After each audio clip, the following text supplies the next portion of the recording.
अस्सलामु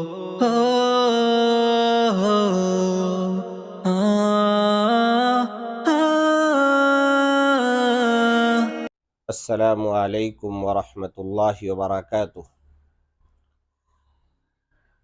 आज का सबक लेके आपका मेज़बान मुनव्वर हुसैन सिद्दीकी हाजिर खिदमत हुआ है। दुआ कीजिए कि अल्लाह तबारक व तआला हमारी इस छोटी सी कोशिश को कामयाबी से हमकिनार फरमाए, और जो हजरात नए हैं वो हमारे इस चैनल को सब्सक्राइब कर लें, बेल आइकन को दबा लें, एक दूसरे दोस्तों को शेयर करते रहें। हय्या अलस सलाह। इंसान कमज़ोर है और हालात से नबर्द आज़मा होने के लिए किसी मजबूत अमल और बड़ी शख्सियत का सहारा चाहता है। उसके लिए कुरान करीम में मुसलमानों को खिताब करके फरमाया गया, ऐ ईमान वालो, अल्लाह से सब्र और नमाज के ज़रिए से मदद चाहो। हदीस शरीफ में है कि मेरी आंखों की ठंडक नमाज है। अगर सीने में तंगी हो और मुश्किल सामने आए तो नमाज पढ़ो। हालात कशीदा हो तो नमाज में मसरूफ़ हो जाओ। नमाज में सुकून और राहत भी है और तमाम जिस्मानी और रूहानी अमराज का इलाज भी है। नबी करीम सल्लल्लाहु अलैहि वसल्लम को कोई भी मुश्किल पेश आती तो आप फौरन नमाज में मसरूफ़ हो जाते। इब्न हज़र रहमतुल्लाहि अलैह कहते हैं कि मैं एक बार मिस्र में गया और वहाँ किले में मुझे डाकुओं ने घेर लिया, तो मैंने उठकर नमाज पढ़नी शुरू कर दी। अल्लाह ताला ने निजात अता फरमाई। अल्लाह ताला ने मुझे उन डाकुओं से निजात दे दी। इब्न क़य्यिम रहमतुल्लाह अलैह फरमाते हैं कि एक नेक आदमी को शाम के रास्ते में डाकुओं ने रोक लिया और कत्ल करने पर आमादा हो गए।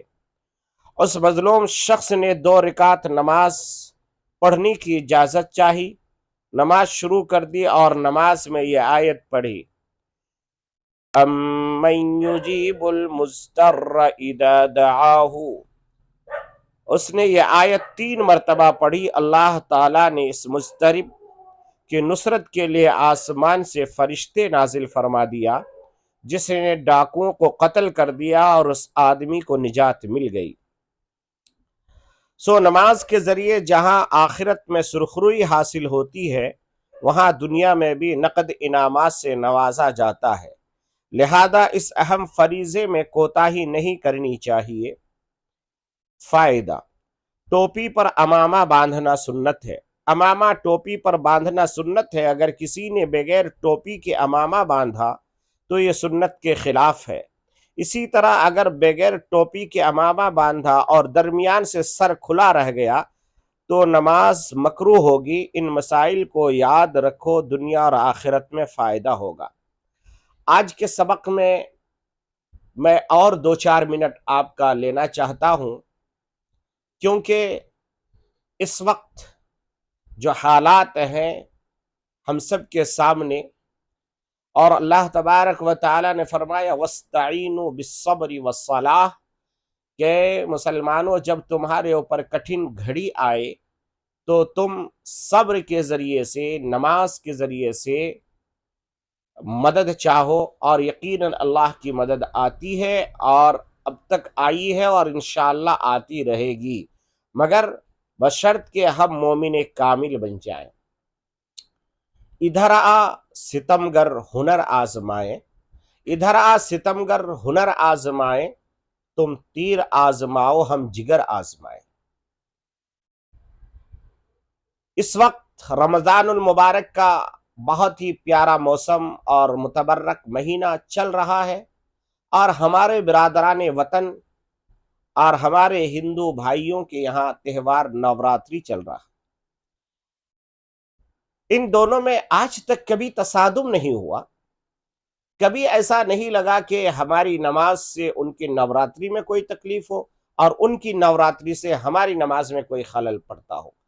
मगर कुछ दिनों से इस प्यारे वतन को नजर बद लगी हुई है कि कभी मस्जिद का मामला, कभी दरगाह का मामला, ये हालात इतना कसीदा होता जा रहा है। मगर मुसलमानों, सब्र का दामन आप हाथ से मत जाने दीजिए। अगर आपको यहां नमाज पढ़ने से रोका जा रहा है तो अल्लाह तबारक व तआला अमेरिका के जैसे टाइम स्क्वायर की जगह पर नमाज पढ़ने की खुली इजाजत दिला रहा है। ये हमारे रब की ताकत है। हमारा रब जब चाहे, जहां चाहे, जैसे चाहे, सारे जहान के इंसानों का दिल अल्लाह के दो उंगलियों के बीच में है। अल्लाह तबारक व तआला जब चाहे फेर सकता है। इस वक्त क्योंकि हमारे इस राज्य में यानी कर्नाटका में इलेक्शन सर पे खड़ा है और यहाँ पर तरह तरह से अक़लियत को और खुसूसन मुस्लिम कम्युनिटी को परेशान करने के लिए यहाँ कुछ गलत सलत नारे भी लगाए जाते हैं, काम भी होता है। ऐसे वक्त में मुसलमान क्या करें? मैं बड़े ही आजिज़ी के साथ कहना चाहूँगा कि ये मुल्क वसुदैवम कुटुंबकम, ये मुल्क ऋषियों का है, ये मुल्क मुनियों का है, ये मुल्क वलियों का है, ये मुल्क खाजाओं का है, ये मुल्क प्यार करने वालों का है। ये मुल्क, हमारे तारीख गवाह है कि विवेकानंद स्वामी जी भी इसी मुल्क से प्यार और मोहब्बत बांटते हैं।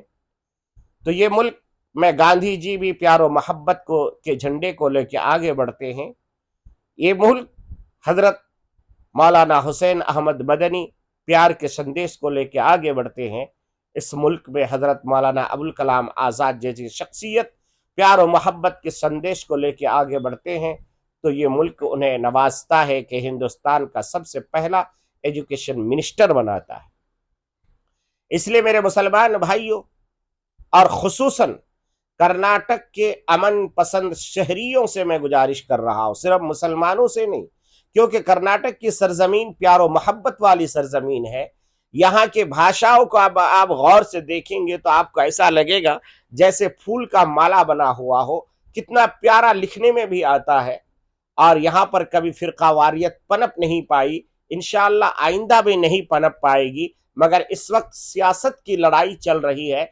हम समझते हैं कि यहाँ की जो मौजूदा हुकूमत है उनकी कोई मजबूरी रही होगी कि उन्होंने मुसलमानों के ऊपर एक बहुत बड़ा जुल्म किया है। और वो जुल्म ये है कि फार्म 2B को हटा करके, यानी जो 4% रिजर्वेशन था मुसलमानों को, क्योंकि पहले ही आपके लोगों ने हमें कहा है कि हम पंचर शॉप के बच्चे हैं, हमारे बच्चे पंचर बनाते हैं। तो आप जब आप जानते हो कि हमारे लोग पंचर शॉप की दुकान खोले हुए हैं, हम लोग अनपढ़ लोग हैं, तो हमें तो आपको 4% के बजाय 40% रिजर्वेशन देनी चाहिए थी, ताकि हमारे बच्चे पढ़ लिख करके आगे बढ़े और मुल्क और मिल्लत के लिए काम करें। ताकि ये मुल्क जब विश्व गुरु बनता जा रहा है, पूरे वर्ल्ड का उस्ताद बनता जा रहा है, तो फिर आपके ये 25% अगर अनपढ़ हो जाएंगे तो आप विश्व गुरु कैसे बनेंगे? हमारा मुल्क अगर तरक्की करना है तो साथ में मुसलमान भी तरक्की करना है। इसलिए मैं मौजूदा हुकूमत से गुजारिश करूंगा कि आप अपने फैसले पर नजर सानी करें। और ये फैसला जो आपने 4% को घटाने का, हमें तो सिर्फ 4% मिला है, बाकी तो 96% आपके हाथ में है। आप तमाम बिरादरान वतन को दीजिए, जितनी भी कम्युनिटी है सबको आप रिजर्वेशन दीजिए, हमें कभी एतराज नहीं रहा। मैं यहाँ पर एक बात और कहना चाहता हूँ। इस वक्त हमारे सियासी कायदीन, मिल्ली कायदीन और रहनुमाओं से ये कहना चाहूंगा कि ये दिन आप ही की वजह से हमें देखना पड़ रहा है। आपकी फैक्ट्री में जो माल तैयार होता है वो बिकाऊ माल तैयार होता है। आज से 5 साल पहले कर्नाटक के समझदार जनता ने आप ही को अक्सरियत के साथ जिताया था, मगर क्योंकि आपने बिकाऊ माल अपने फैक्ट्री में बनाया, जिसकी वजह से आपके माल बिक गए और उस पार्टी के हाथ में बिके जिस पार्टी ने यह तय कर लिया है कि अकलियत को हमें तकलीफ देनी है। तो नतीजा यही होगा जो आज हम अपने आंखों से देख रहे हैं। इसलिए मैं मिल्ली कायदीन और सियासी कायदीन और खुसूसन सेकुलर का दम भरने वाले तमाम लोगों से गुजारिश करूंगा कि आप मुसलमानों को डराना छोड़ दीजिए। पहले आप ये तय कीजिए कि आपके फैक्ट्री में जो माल तैयार होगा वो माल की गारंटी क्या है। क्या आपके आइंदा इलेक्शन के बाद फिर आपके एमएलएस, फिर आपके कैंडिडेट क्या नहीं बिकेंगे? पहले आप ये तय कीजिए। आज हमें डराया जाता है कि बीजेपी आएगी तो ये होगा, बीजेपी आएगी तो होगा, कुछ नहीं होगा। मैं तो इतना गुजारिश करना चाहता हूं हर हलके के लोगों से कि मेरे भाइयों, आप जेडीएस को भी देखो, आप कांग्रेस को भी देखो, आप जो है बीजेपी को भी देखो, उनमें से जो बेहतर कैंडिडेट हो, अगर बीजेपी का ही आदमी सही कैंडिडेट है, हक हलाल काम करता है, रिश्वत नहीं लेता है, गरीबों की मदद करता है, उनके अंदर एक इंसान का धड़कता हुआ दिल है, तो आपको ऐसी जगह पे खुसूसन मुसलमानों को चाहिए कि वो लोग जाके बीजेपी के ही कैंडिडेट को कमिटमेंट के साथ के जो है सपोर्ट करे। कमिटमेंट क्या हो? कमिटमेंट ये ना हो कि आपको कुछ रिश्वत के पैसे मिल जाए, नहीं, आप अपने कौम के लिए काम कीजिए कि हमारे कौम को एजुकेटेड बनाने के लिए आप हमारे मोहल्ले में कोई ऐसा कॉलेज बना के दीजिए, कोई ऐसा यूनिवर्सिटी बना के दीजिए, या कोई ऐसे मिल्ली काम को आप सामने रख करके कमिटमेंट के साथ में आप जो है उनके साथ बैठिए। तो मुझे उम्मीद है कि अगर हम इस तरीके से काम करेंगे तो इंशाअल्लाह हमें कामयाबी मिलेगी, वरना फिर हमें यही होगा कि हर 5 साल में हमें ठगा जाएगा और हम ठगते रहेंगे। और मुसलमानों से और अमन पसंद शहरियों से मैं गुजारिश करूंगा कि आप वोटर आईडी कार्ड को सही इस्तेमाल करें और जो है फिरका वारियत से इस मुल्क को और खुसूसन हमारे कर्नाटक को बचाएं। अल्लाह तबारक व ताला हमें अमल की तौफीक अता फरमाए। मेरे अजीज दोस्तों, मैं शायद आज आपका वक्त ज्यादा ले लिया, मगर हालात ही ऐसे हैं। इस वक्त हमारा सिर्फ एक ही हथियार है, वह है सब्र और सलात। इन्नल्लाह मअस-साबिरीन, अल्लाह ताला सब्र करने वालों के साथ होता है। मैं आपको एग्जाम्पल भी दे दिया कि आपके लिए यहां तंग हो रहा है, हम गोडाउन में यहां नमाज नहीं पढ़ सकते, हम यहां पर जो है आपसे पहले रेलवे स्टेशनों में नमाज पढ़ते थे, जहां चाहे वहां हम 2 रकात नमाज पढ़ लेते थे, हमें कोई नहीं रोकता था। बल्कि बाज मर्तबा मुझे अपना वाकया याद है कि हम लोग ट्रेन से सफर करते थे, जहां लंबी वक्त के लिए गाड़ी रुकती थी, उतर करके नीचे जमात के साथ नमाज अदा करते थे। कभी हमारे हिंदू भाइयों ने एतराज नहीं किया, बल्कि वो लोग हमें सपोर्ट किया है। इसलिए हमें लगता है कि कुछ आटे में नमक के बराबर कुछ लोगों के अंदर फिरका परस्ती आ गई है, बाकी सारे लोग एक साथ रहना चाहते हैं। मुझे फिर वही शेर याद आ रहा है कि मैं मुस्लिम हूं, वो हिंदू है, हम दोनों हैं इंसान। मैं मुस्लिम हूं, वो हिंदू है, हम दोनों हैं इंसान। ला मैं पढ़ लूं तेरा गीता, तू पढ़ ले मेरा कुरान। ला मैं पढ़ लूं तेरा गीता, तू पढ़ ले मेरा कुरान। और हिंदू मुस्लिम के झगड़े छोड़ो, नफरत के झगड़े छोड़ो, दिल में है यही अरमान। हिंदू मुस्लिम फिरका परस्ती के झगड़े छोड़ो, नफरत के झगड़े छोड़ो, यही दिल में है अरमान। एक ही थाली में खाना खाए सारा हिंदुस्तान, एक ही थाली में खाना खाए सारा हिंदुस्तान। जब हम ईद मनाए तो ऐसा लगे कि हमारे सामने में रामू भी है, श्यामू भी है, अब्दुल रहमान भी है, अब्दुल रहीम भी है। और जब उनका कोई त्यौहार हो तो हम उनके यहां भी जाए। मेरे अजीजों, एक साथ मिलजुल के जब हम सफर करेंगे तो यह हमारा मुल्क आगे बढ़ेगा, तरक्की करेगा। और अगर आपस में ही हम लड़ते भिड़ते रहेंगे तो नतीजतन नुकसान होगा। मैं तमाम अमन पसंद शहरियों से गुजारिश करता हूं कि आप बिला किसी तफरीक पार्टी के आप कैंडिडेट को सिर्फ देखिए कि आपका कैंडिडेट कितना अच्छा है। अगर आपका कैंडिडेट किसी भी पार्टी का हो, XYZ किसी भी पार्टी का हो, आपका कैंडिडेट के दिल जो है इंसानों के लिए धड़कता है, आप बिला किसी सोचे समझे ऐसे कैंडिडेट को चुनिए और उनकी जिम्मेदारी दीजिए कि आपकी जिम्मेदारी है इस मुल्क को, इस कर्नाटक को और इस असेंबली के इस कॉन्स्टिट्यूंसी को बचाने की जिम्मेदारी आपकी है। हर हाल में आपको इंसानियत के झंडे को लेकर आगे बढ़ना है, किसी मुसलमान के झंडे को नहीं, किसी हिंदू के झंडे को नहीं, इंसानियत के झंडे को। भूख लगती है तो सारे इंसान को लगती है, डर लगता है सारे इंसान को लगता है। अभी हम लोग रोजा रहते हैं, सबको प्यास लगती है।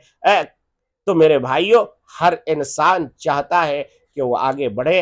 अल्लाह तबारक व तआला हमें अमल की तौफीक अता फरमाए, आमीन। इंशाअल्लाह कल एक अहम और नए मौजू के साथ आपके रूबरू हाजिर होंगे। तब तक के लिए इजाज़त दीजिए हकीम मुनव्वर हुसैन सिद्दीकी को। और चलते चलते आपसे यही गुजारिश है कि इस चैनल को सपोर्ट कीजिए, आगे बढ़ाइए, ताकि सही बातें आप तक, पूरे इंसानियत तक पहुँच सके। जज़ाकल्लाहु खैरुल जज़ा। अस्सलामु अलैकुम व रहमतुल्लाहि व बरकातुहू।